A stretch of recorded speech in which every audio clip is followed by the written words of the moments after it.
about the antenatal examination demo. So before going to start our antenatal examination demo, I would like to give general introduction about the antenatal assessment. So what is the definition of antenatal assessment? It is the systematic supervision of a woman during pregnancy. It is known as antenatal assessment. Okay. So what are the aims and objectives of antenatal assessment? Yes, anyone?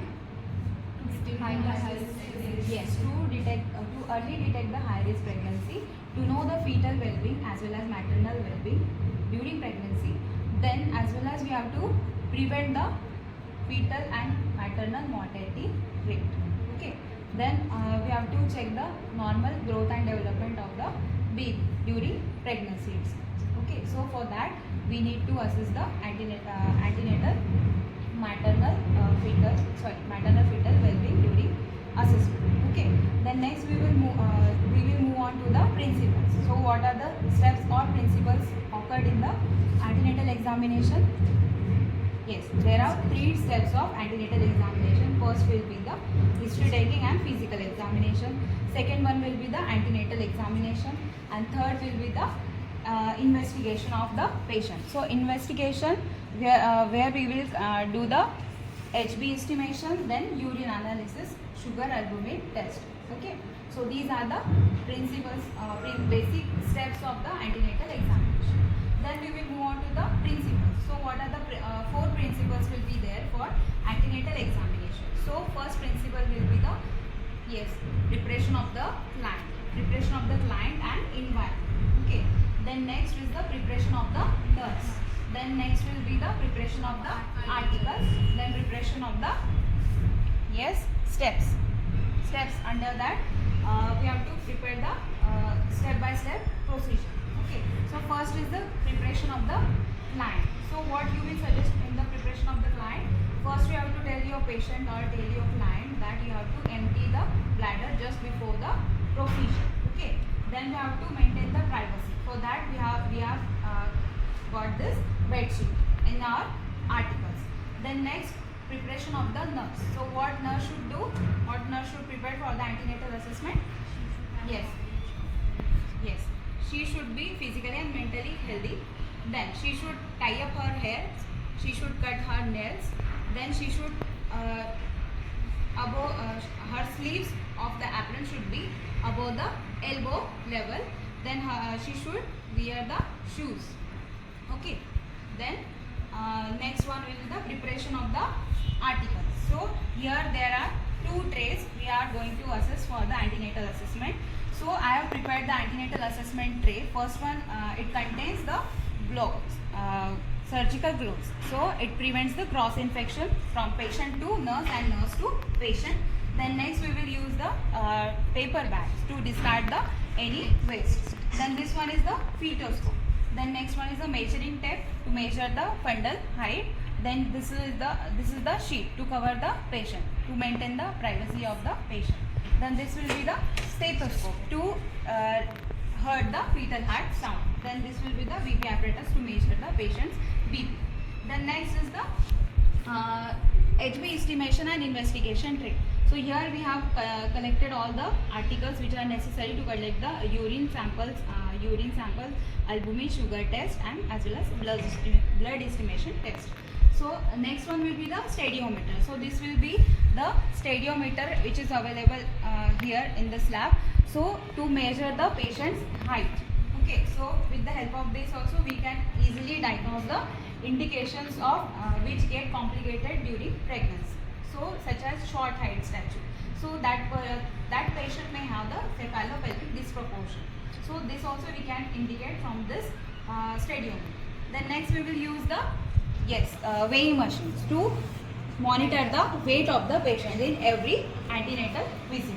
So these are the articles and tray containings. Now we will move on to our 4th principle, that is steps of the procedure. So here we have already got this model or dummy, that is antenatal dummy. So here we will see the first step. So before going to start our procedure, we have to wash our hands with the sterlium. So after washing our hands with the sterlium, we have to rub our hands. Okay. So why we have to rub our hands? Yes. Yes, to kill the germ as well as to maintain the warm temperature, because we are going to touch the patient's abdomen, so she should not get discomfort. So before while warming your hands, you have to suggest the patient that she should empty her bladder. Then we have to maintain the privacy. Okay, we have already maintained. Then we will move on to our next procedure, that is the yes, that is the yes, inspection. So first we will inspect the general things over the abdomen. So what we will observe in the abdomen? Here we will observe the any scar, injury or any wound present over the abdomen. That things we will assess. Then next we will see the linea nigra. Linea nigra, that is originated, it is dark pigmented, originated during pregnancy only. It is starting from the symphysis pubis to GP sternum. It is occurred or it is seen in the pregnancy. Then next we will move on to the striae gravida, which is the stretch marks of the pregnancy. So it is in the red and pinkish color. So these things, general things we have to assess. Then umbilical point also we have to assess whether it is in the deep pigmented or saucer shape or it is in the nodulous forms. Understood? Then these are the observations we have to see. Then we have to get the consent from the patient, and before we have to tell each and every points of your procedure to the patient. Then after getting her consent only, we have to yes, start our next abdominal palpation. So before that we have to warm our hands. Okay, so first steps of Leopold manuals. There are 4 steps of Leopold manuals. So first step we are going to assess under this fundal palpation. So this is the first Leopold manuals. Okay, so under this fundal palpations, what we have to do? Here we have to assess the fundal area. Okay, so after assessing the fundal area, here we will see the yes, resistance. Here we will grasp the upper pole of uterus. Okay, so here after grasping the pole, we have to place our ulnar border, right hand ulnar border over this margin of the uterus, upper pole of the uterus. Then we have to get the permission from the patient, and here we have to mark over the abdomen. Okay, up to the margins we have to mark. Then next we have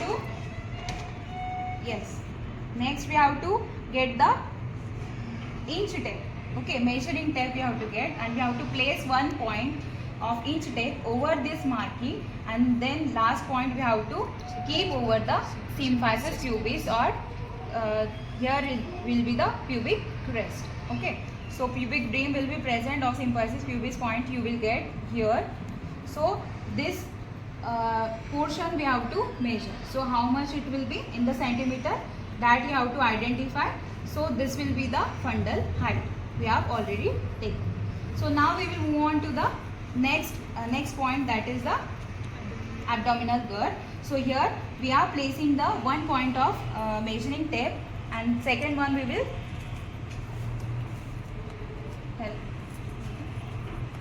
second point we have to get it from the another sides.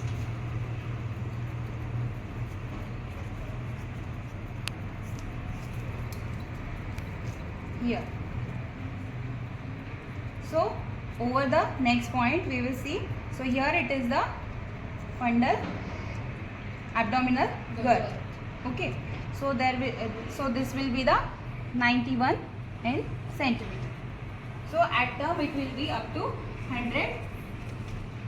Yes. At term it will be at 100 centimeter. Okay. So next we will move on to the fundal. Already we have grasped the fundal palpation. Then next we will move on to our second step, that is yes, we have assessed the patient. Then after that we are assessing the fundal area. Fundal area means what portion of the baby's body is occupying inside the fundal region. Okay, so in the fundal region we have to assess the portion, and we will feel there a hard globular mass. Okay, globular mass as well as a curve shape you can feel. So that indicates the cephalic presentation. Understood? Then next, if it is feeling irregular mass as well as soft mass and no curves will be formed, so that indicates the limbs.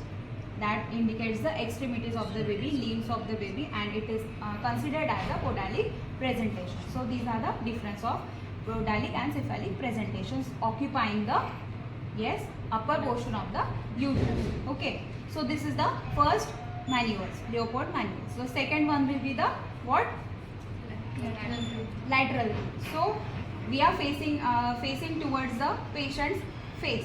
Okay, then we are grasping with the both hands, we are grasping the patient's lateral sides and we are assessing the patient's abdomen.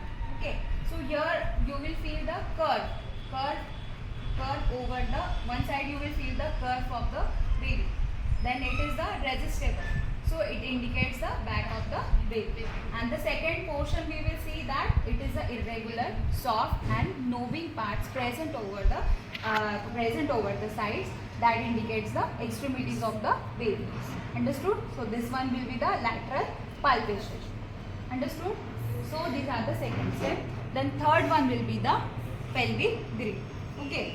So during pelvic grip, we have to stretch our left hand. Okay. And we have to grasp the lower pole of the uterus. Okay. Our ulnar border, left hand ulnar border should keep over the pelvic brim area. Then we have to grasp the lower pole of the uterus. Okay. Then it is indicating that fetal head is if fetal head is present, so there will be the hard globular mass present over this portion. So we can easily grasp the baby's head.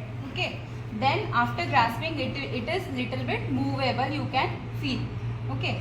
Then it indicates the ballotment. Ballotment, that is fetal head is not engaged, not yet get descent. Okay, so that will be indicated in this third manual. Understood? This is the pelvic grip. Okay, then next we will move on to the last grip, that is the Paulic grip. So here while conducting the Paulic grip, we have to face towards the patient's leg. Okay, so while facing the patient's leg, we have to tell the patient to extend her legs completely. Then we can easily get the measurements about the Paulic grip. So we are placing our both hands over the lower portion of the uterus. Okay, so while placing the lower pole of the uterus, our hands will not get touched. Sometimes it will not get touched. So that indicates the engagement. Yes, the head is engaged. Yes, the head is not engaged. If our hands will not get touched, it means that fetal head is not engaged yet. Okay, it is in the cavity. It is in the cavity only. So it is the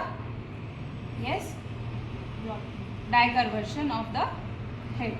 Then next in next case, if our hands will get touched, it will go inside the pelvic brim. It will go in the our hands or tip of the fingers will get inside the pelvic brim. So it indicates the engagement of the head, means the baby's head is getting descent. Okay, head will get descent into the pelvic brim. So that's why our fingers will get touched and we can feel the gap.